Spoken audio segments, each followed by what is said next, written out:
Good morning student.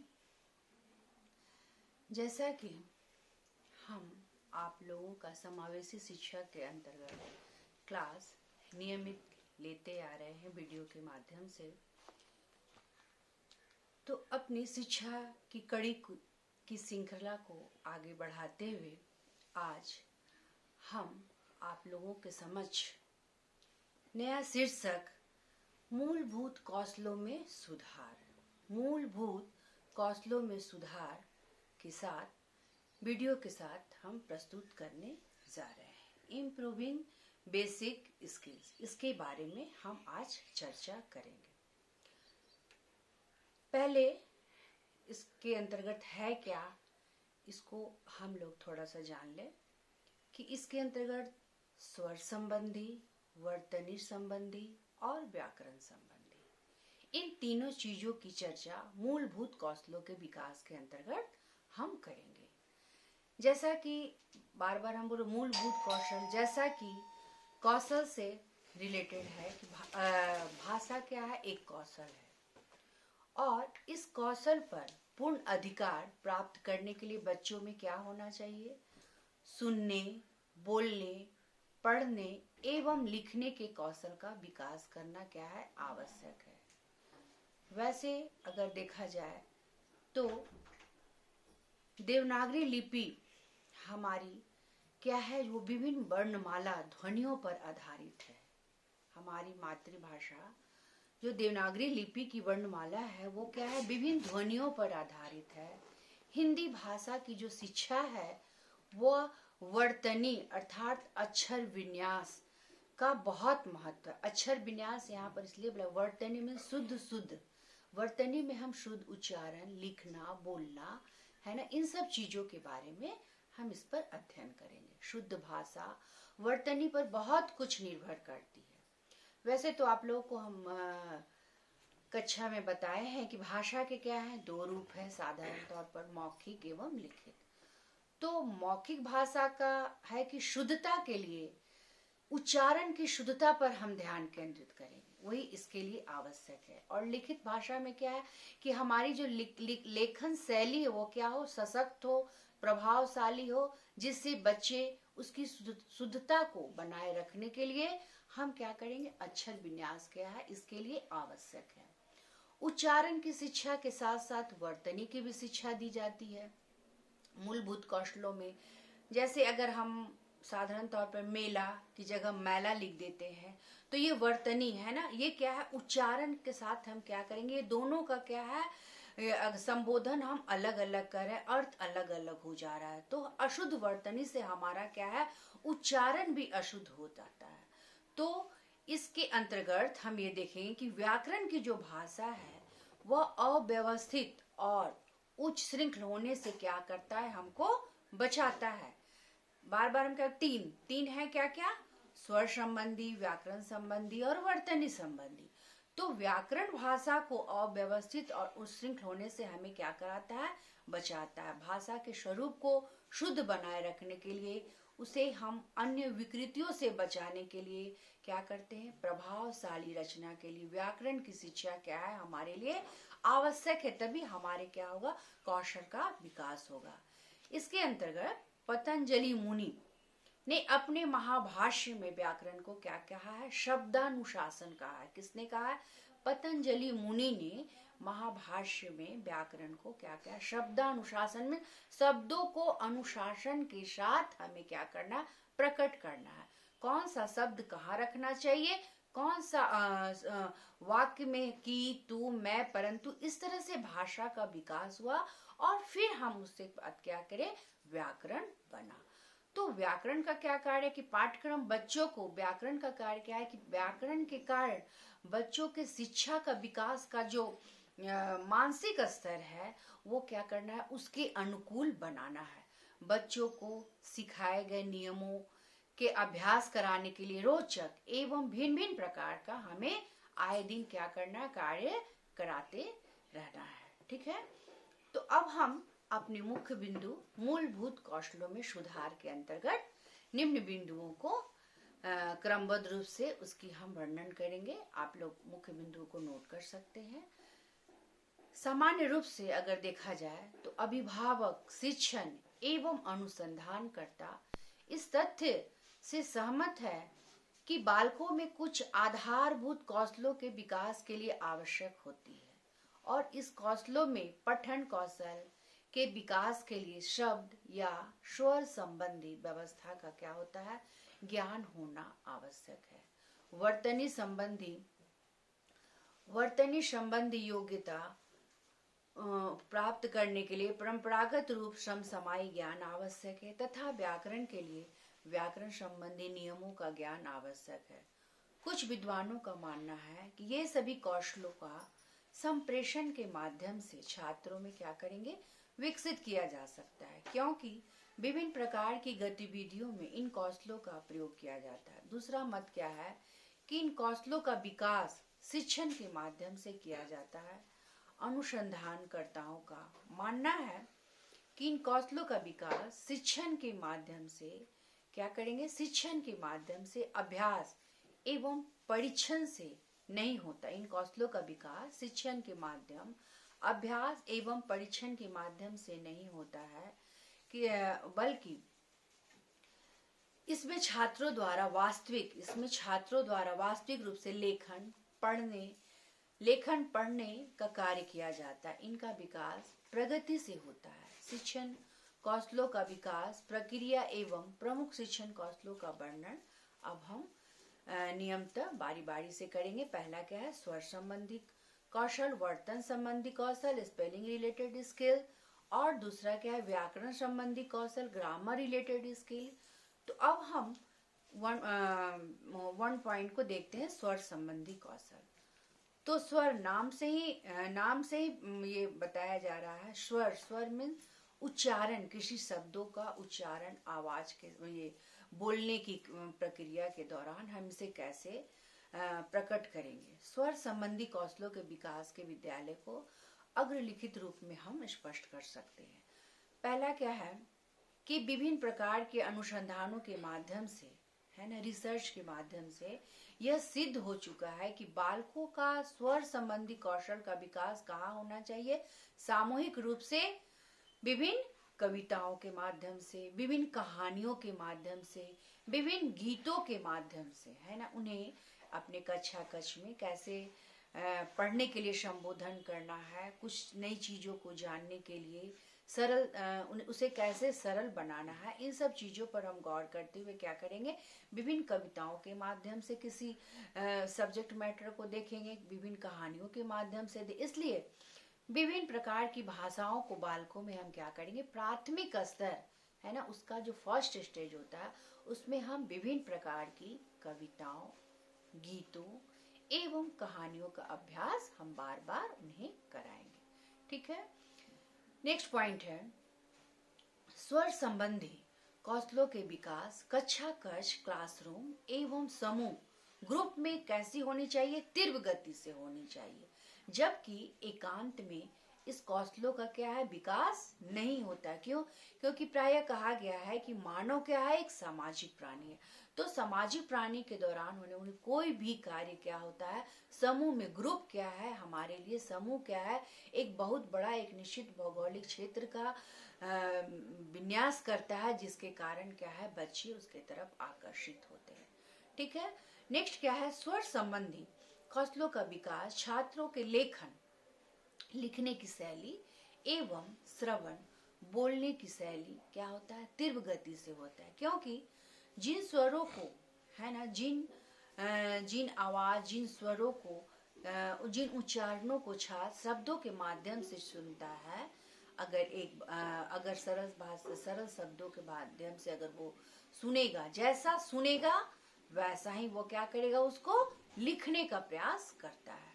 Next point हम देखते हैं, छात्रों के स्वर संबंधी कौशलों के विकास के लिए अक्षरों एवं स्वरों को सम्मिलित शब्दों पर क्या करते हैं, अधिक बल देते हैं। इसमें हम क्या बोले, वर्तनी जैसे स्वरों पर जो अक्षर है या अच्छे कौशल का जो विकास है वो क्या करते हैं, अ ब क अगर मिलके ये सब क ट ह ल इस तरह से अगर मिलकर शब्दों का, स्वरों का अगर विन्यास, तो हम उन सब शब्दों पर हम क्या करेंगे, बल देते हुए आगे बढ़ेंगे।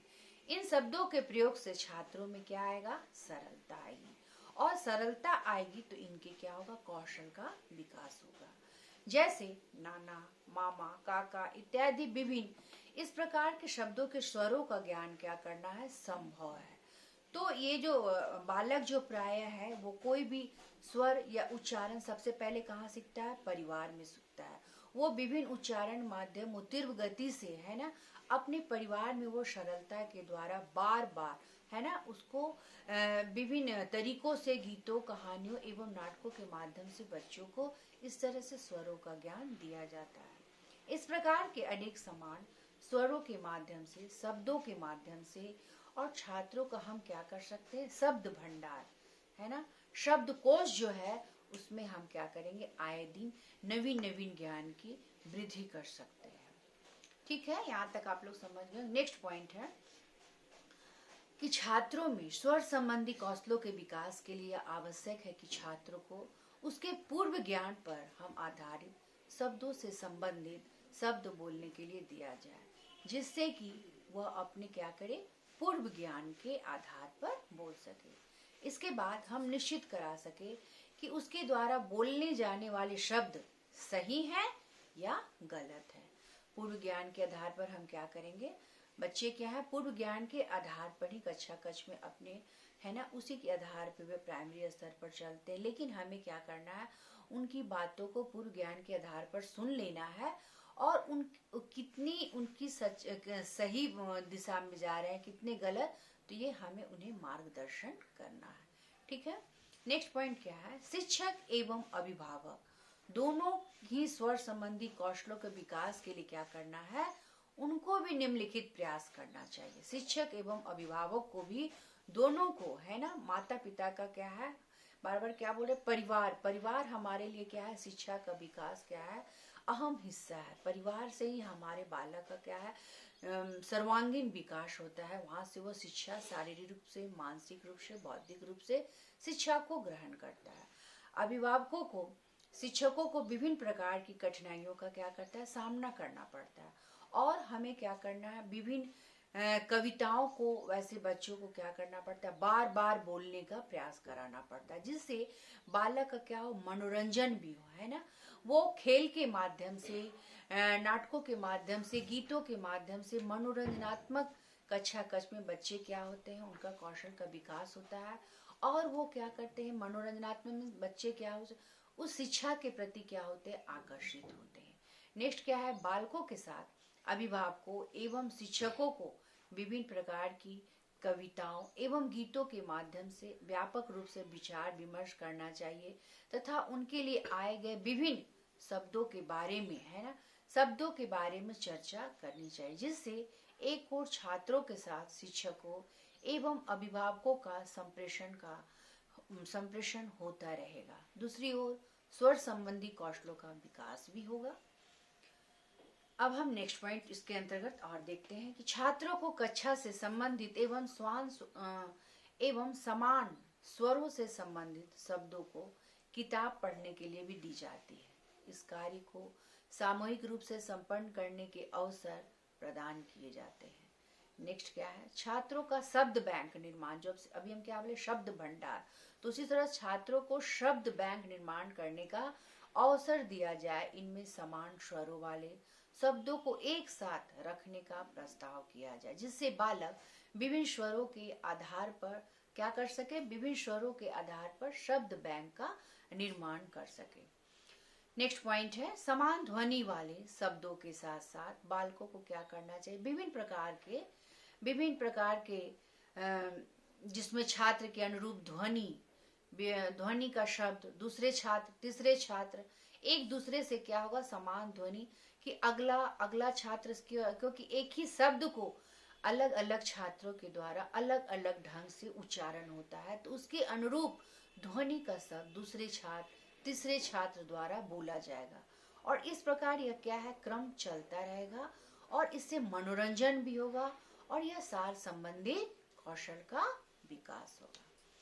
दूसरे पॉइंट में हम आते हैं, मूलभूत कौशलों के में सुधार के अंतर्गत दूसरा पॉइंट है वर्तन संबंधी कौशल, spelling related skills.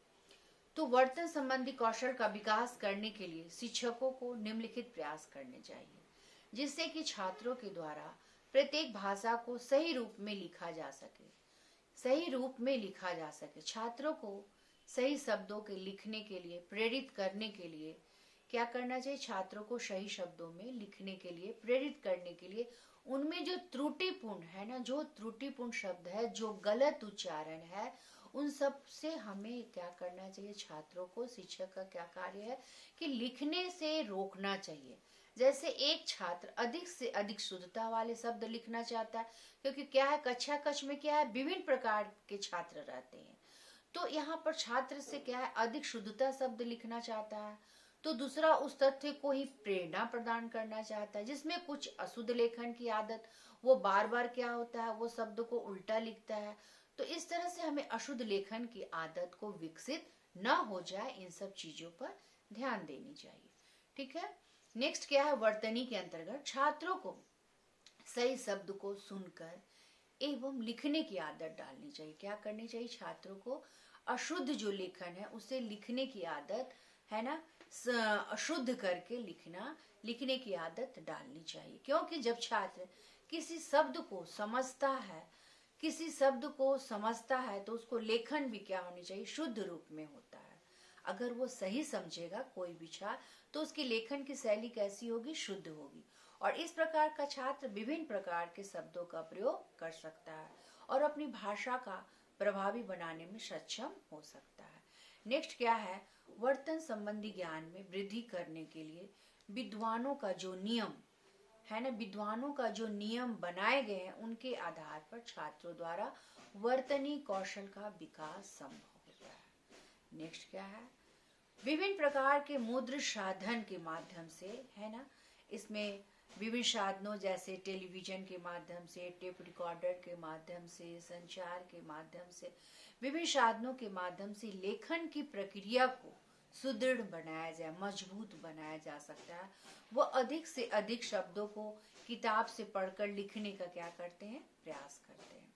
Next point है, जो छात्र सुनकर किसी शब्द को लिखने का प्रयास करते हैं उनकी वर्तनीगत अशुद्धि या बहुत ही कम होती है। जो छात्र सुनकर किसी भी शब्द को लिखने का प्रयास करते हैं तो उनकी वर्तनीगत अशुद्धि या बहुत, क्योंकि अगर वो पहले सही सुन लेते हैं तो उसकी वर्तनी लिखने की शैली में क्या होती है? त्रुटि कम पाई जाती है। नेक्स्ट पॉइंट क्या है कि छात्रों को किसी भी वर्तनी की कमियों को दूर करने के लिए विधि समझाने का, वर्तनी की कमी मीन्स उनके जो शब्द है, जो भंडार, शब्द भंडार जो है, लेखन जो शैली है, उसकी त्रुटियों, उनकी कमियों को दूर करने के लिए उसकी विधि को समझाने का हमें क्या करना चाहिए? प्रयास करना चाहिए, ताकि बच्चे क्या है, सही उच्चारण, सही स्वर का उच्चारण कर सके एवं उसको शब्द का सही स्वरूप हमें क्या करना है? समय समय पर बताते रहना चाहिए। छात्रों को किसी भी वर्तनी की कमियों को दूर करने के लिए उसकी विधि को बताते रहना चाहिए। इसके लिए निम्नलिखित व्यूह रचनाओं का प्रयोग करना चाहिए। इसके लिए निम्नलिखित व्यूह रचनाओं का प्रयोग भी करना चाहिए। किसी भी शब्द को विभिन्न प्रकार से लिखना चाहिए तथा छात्रों से क्या करना चाहिए? आए दिन हमें क्या करना चाहिए? विभिन्न तरह के प्रश्न भी पूछना चाहिए कि कौन सा शब्द सही प्रतीत हो रहा है, क्योंकि प्रश्न पूछने से क्या है, बच्चे क्या है, सब अपने अपने स्तर से उसका जवाब दे पाएंगे। तो उसके अंतर्गत हम उन विभिन्न शब्दों का, विभिन्न वर्तनी का हमें क्या करना चाहिए? शब्दों को पहचानने की योग्यता मिलेगी और हम यहाँ पर क्या करेंगे? योग्यता का विकास इनसे संभव हो सकेगा कि छात्र गलत शब्दों को, सही शब्दों को छांट कर क्या कर सकते हैं? लिखना सीख जाएंगे। नेक्स्ट पॉइंट है, जो शब्द हम छात्रों को सिखाना चाह रहे हैं उसका छात्र के व्यवहारिक जीवन में करना चाहिए कि कक्षा कक्ष क्लासरूम में हम उसको कैसे प्रदर्शित करने के लिए मुद्र साधनों का सहारा लेना चाहिए, विभिन्न प्रोजेक्टरों के माध्यम से कैसे, ताकि छात्र क्या करे? सीखने का प्रयास कर सके। और तीसरा क्या है? तीसरा व्यूह रचना के अंतर्गत क्या है? छात्रों को वर्तनी या शुद्ध लिखने की पूछने की सलाह दी जाती है कि छात्रों को शब्दकोश में देखना सिखाया जाता है। कंप्यूटर, सॉफ्टवेयर, प्रोग्राम के विभिन्न प्रोग्रामों के माध्यम से शब्दों को लिखने का क्या किया जाता है, शब्द शैली को मजबूत है ना, सशक्त बनाने के लिए, प्रभावशाली बनाने के लिए, विभिन्न दोष मुक्त युक्त हम क्या करें, शब्द को ना लिखें और वर्तनी संबंधी कौशल का अपने आप में विकसित कर सके। नेक्स्ट पॉइंट क्या है, वर्तनी दोषों को दूर करने में विधियों तथा सही शब्द लिखने की विधियों पर व्यापक विचार करते हुए छात्रों को क्या करना है, योग्यता एवं स्तर के अनुसार विधियों का, उनकी योग्यता मीन्स कहने का मतलब योग्यता, अभिरुचि, उनकी अभिक्षमता, इन सब को देखते हुए हम क्या करें, उनकी विधियों का हम चुनाव करें कि किसमें ऐसे छात्रों को शिक्षा का विकास क्या है, सरल होगा, सही होगा और बच्चे जिस विषय के प्रति उनका झुकाव रहता है वो बच्चे उसे सरल जल्दी ही समझ जाते हैं। कक्षा में सभी समूह के सहयोग से भी क्या करना चाहिए, छात्रों द्वारा सही शब्द लिखना चाहिए। समूह में जब हम ग्रुप में आ जाएंगे तो एक दूसरे को देख के क्लासरूम में सहयोग के द्वारा, विभिन्न छात्रों के सहयोग के द्वारा हम सही शब्द का उच्चारण करेंगे, सही शब्द लिखना सीख जाएंगे और इसके साथ विभिन्न प्रकार के क्या करेंगे, पाठों का निर्माण होगा और क्रमबद्ध रूप में है ना लिखा जाएगा और इसका क्रमबद्ध रूप में विन्यास भी किया जाए, जिसके माध्यम से छात्र क्या है, स्वाभाविक रूप से लिखना सीख जाते हैं। अब लास्ट पॉइंट क्या है, व्याकरण संबंधी कौशल। थर्ड पॉइंट है ये आपका ग्रामर रिलेटेड स्किल। ग्रामर है क्या, पहले ये जान ले। व्याकरण है ना, व्याकरण वह विद्या है जिससे हम क्या कर सकते हैं, भाषा अर्थात अक्षर शब्द, वाक्य की शुद्धता है ना, व्याकरण वी प्लस व्याकरण। तो क्या करना, इन शब्दों का क्या है, समष्टि रूप है। व्याकरण में हम सामान्यतः क्या करते, कोई भी चीज को शुद्ध रूप से भली भांति समझना, क्योंकि सेंटेंस को अगर हम तोड़ के इधर उधर बैठाएंगे, जैसे राम खाता है तो है खाता राम नहीं कर सकते, हमको क्या करना, एक व्याकरण के माध्यम से उसको समान अर्थ में भली भांति समझना है कि राम खाता है। तो ऐसे हमें सेंटेंस को, उच्चारण को नियमतः हमें शैली व्याकरण के माध्यम से देना है। इसीलिए क्या है, पहले भाषा का विकास हुआ, फिर भाषा के बाद हमें क्या करना है, व्याकरण का विकास करना है। व्याकरण के अभाव में कोई भी छात्र क्या करते हैं, अपने विचारों को मौखिक एवं लिखित रूप से प्रस्तुत करने के लिए असमर्थ पाता है। इसलिए प्रत्येक छात्र से क्या किया जाता है, यह अपेक्षा की जाती है कि वो कक्षा में व्याकरण का ज्ञान को प्राप्त करे और समान रूप से ज्ञान बालक को विद्यालय में ही संपन्न होता है और बालक अपने घर परिवार जिस भाषा का प्रयोग करता है वह व्याकरणिक रूप से क्या होता है, अशुद्ध हो सकती है, और परंतु जिस भाषा का वह विद्यालय में प्रयोग करता है वह क्या करता है, ऐसे विद्वान जो है वो व्याकरण संबंधी कौशल के विकास हेतु शिक्षक एवं विद्यालय स्तर पर क्या करते हैं, निम्नलिखित उपाय किए जाते हैं। निम्नलिखित उपाय में क्या उसको हम निम्न बिंदुओं को द्वारा देखेंगे, चाहे तो आप लोग नोट कर सकते हैं। पहला क्या है, छात्रों को सर्वप्रथम व्याकरण संबंधी नियम एवं सिद्धांतों का शिक्षण करना चाहिए, जिससे वह व्याकरण की उपयोगिता एवं महत्व को समझते हुए उसमें समाहित चीजों के अर्थ को, सामान्य संकेत, व्याकरण की उपयोगिता एवं महत्व को समझते हुए उसमें समाहित चीजों के अर्थ को, सामान्य संकेत या उनका उपयोग कर सके, है ना। दूसरा क्या है, छात्रों में संपादन कौशल का विकास करने का प्रयास करना चाहिए। संपादन कौशल का विकास करना चाहिए। छात्रों को विभिन्न प्रकार के गद्यांश प्रदान करके छात्रों को विभिन्न प्रकार के गद्यांश पद विभिन्न माध्यमों से सिखाना है और उसमें कि गद्य किसे बोला जाता है, पद्य किसे बोला जाता है, भावार्थ कैसे करना चाहिए, इन सब चीजें हम व्याकरण के माध्यम से ही बच्चों को दे सकते हैं और अशुद्धियों को दूर करने का उपाय कर सकते हैं। नेक्स्ट क्या है, संपादन कार्य के लिए छात्रों को छोटे छोटे पाठ दिए जाए ताकि छोटे छोटे पाठ क्या हो, बच्चों को आसानी से याद हो जाए और वो उसका संपादन कर सके। शिक्षक को व्याकरणिक कौशल विकास एवं संपादन कार्य के लिए छात्रों की क्या करना, व्यक्तिगत रूप से सहायता करनी चाहिए।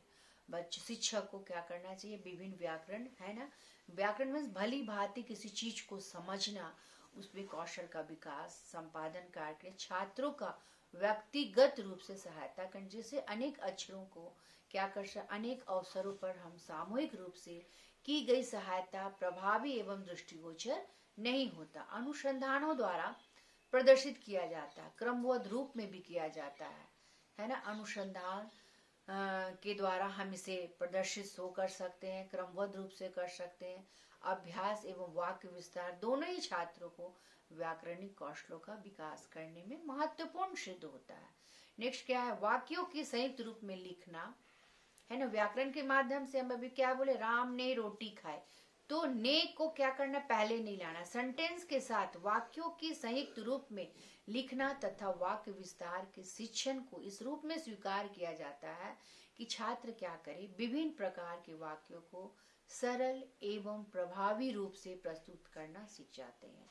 नेक्स्ट पॉइंट क्या है, व्याकरणिक कौशलों के विकास में एकांत एवं एकल रूप में संपन्न होने वाली गतिविधियां अधिक प्रभावी नहीं होती, वरन इसमें शिक्षक द्वारा छात्रों की व्यक्तिगत रूप से सामूहिक सहायता क्या होते हैं, सामूहिक जो सहायता ली जाती है वह प्रभावी होती है, जिसे शिक्षक द्वारा वाक्यों को क्रमबद्ध रूप से लिखना, वाक्यों को जोड़ना, वाक्यों का विस्तार करना, क्या करना, वाक्यों को जोड़ना, अरेंज करना, वाक्यों का विस्तार करना तथा विराम चिन्हों का भी सही सही प्रयोग करना, इन सब चीजों को हम क्या करेंगे, व्याकरण संबंधी प्रयोग करेंगे। तो जैसा कि आज हमने मूलभूत कौशलों में सुधार क्या 3 पॉइंट आप लोगों को मुख्य बिंदुओं बता दिए, स्वर संबंधी कौशल, वर्तन संबंधी कौशल और व्याकरण संबंधी कौशल। तो आप लोग इससे रिलेटेड एक क्वेश्चन नोट कर सकते हैं कि मूलभूत कौशलों में सुधार कौन कौन से इसके प्रभावी अंग हैं, इसका सविस्तार वर्णन करें। चलिए आज के लिए इतना ही, फिर हम अगली कक्षा में मिलते हैं। अगर आपको ये मेरा वीडियो पसंद आया हो तो लाइक करें एवं सब्सक्राइब करें। धन्यवाद।